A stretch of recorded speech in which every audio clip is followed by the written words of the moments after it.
بۆ گفتوگۆکردن لەسەر ناکۆکی لایەنە سیاسیەکان و کاریگەری لەسەر دۆخی هەرێمی کوردستان لە شاری کەرکووک پانێڵێک بۆ ژمارەیەک لە چاودێرانی سیاسی و شارەزایانی سیاسەتی نێودەوڵەتی ساز کرا. پێشکەشکارانی پانێڵەکە تیشکیان خستە سەر بارودۆخی ئێستای ناوچەکە و جیهان و ناکۆکی نێوان لایەنە سیاسیەکان کە بوونەتە هۆکاری پەرتەوازەی نێوماڵی کورد لە سنوورەکە. چاودێران و مامۆستایانی زانکۆش پێیان وایە کورد پێویستی بە تەبایی نێوخۆیی و دانوستانە تا بتوانێت زاڵ بێت بە سەر کێشە و گرفتەکاندا. یەکێک لە پرەنسیبەکانی دیموکراسی کۆدەنگیە لەسەر هەندێک بیر و باوەڕ و بابەت کە ئەکرێ لە ناو میلەتە لە چوارچەوەی حیزبەکانێ لە چوارچەوەی تاکەکانی کۆمەلگا چارەسەری بۆ بدرۆسێتەوە.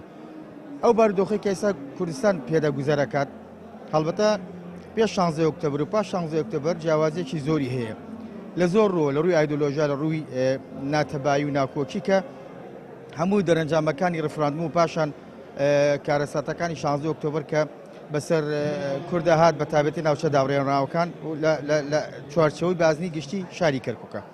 من پێم وایە ئەگەر کۆدەنگیەکە بێ لەسەر ئەو بابەتانی کە لەسەر ساحەی سیاسی گۆڕەپانی سیاسی کوردستانە ئەمڕۆ خرێتە ڕوو ئەتوانرێت چارەسەری ئەو کێشانە بکرێت کە ئەگەر بێت و بیرروباوەڕەکان یەک بن لە ڕووی هەموو چوارچەوە سیاسیەکانە هەموو لایەنەکان بە کورتی هەموو لایەنەکان ئیرادەیان هەبێ دڵیان پاکەنەوە پرسە استراتیژی قەومیەکە استراتیژنێتەوە بکەنە ئامانج ئەتوانن تاولەی حیوار لە ڕێگەی تەفاوزەوە تەفاوز تەنیا ڕێگەی بتوانین دڵمان پاکەینەوە هەموو لایەنەکان کۆکەینەوە بە تەفاوز هەموو تەوەتورەکەی بین من و تۆ ئەو هی ئەبێتەوە تەفاوز ئەدادێکی باشی سیاسەیە هەموو دنیا بە تەفاوز تەوەتورەکانیان لە نابردوی مشەبێ کورد بگەڕێتەوە سەر تەفاوز بەڵێ ئەتوانین ئەگەر بەرژەواز لە بەرژەوەندیە تایبەتەکانی خۆمان بێنین و بەرژەوەندیە گشتیە نەتەوەیەکان بکەینە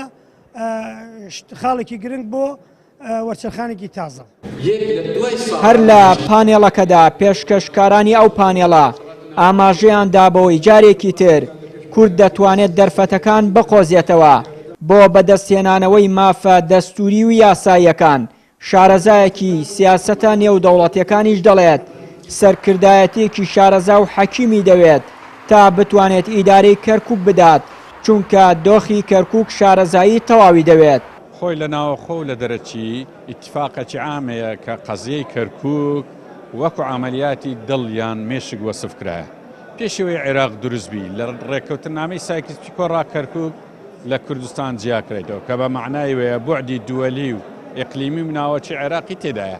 بۆ وردەکاریی زۆری دەوێت سەرکردایەتێکی زۆر حەچیمی دەوێت ئیدارەی کەرکووک بکە.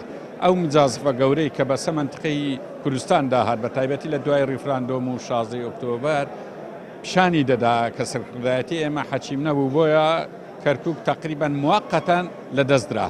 بەڵام دڵنیام بە پێی شارەزایی من لە سیاسەتی دەولی لە ڕۆژهەڵاتی ناوەڕاست مەجالی گەڕانەوەی کەرکووک و ناوچە دابڕێنراوەکانمان هەیە ئەگەر ئێمە لە ناوخۆ یەک ڕێز بین و خەڵکی شایستە لە شوێنی شایستە بی. لە دوای ئەنجامدانی ڕیفراندۆم و دواتر ڕووداوەکانی 16 ئۆکتۆبر بەهۆی سیاسەتی هەڵەی پارتی و یەکێتی نیوەی خاکی کوردستان لە دەست درا و ناکۆکی قوڵ کەوتۆتە نێوان لایەنە سیاسیەکانی کوردستان. هەر ئەمەش وای کردووە کورد نەتوانێت سوود لەو دەیان دەرفەتە وەربگرێت کە لە ڕابردوودا بۆی هاتۆتە پێش. چیانووری کەناڵی ئاسمانی پەیام کەرکووک.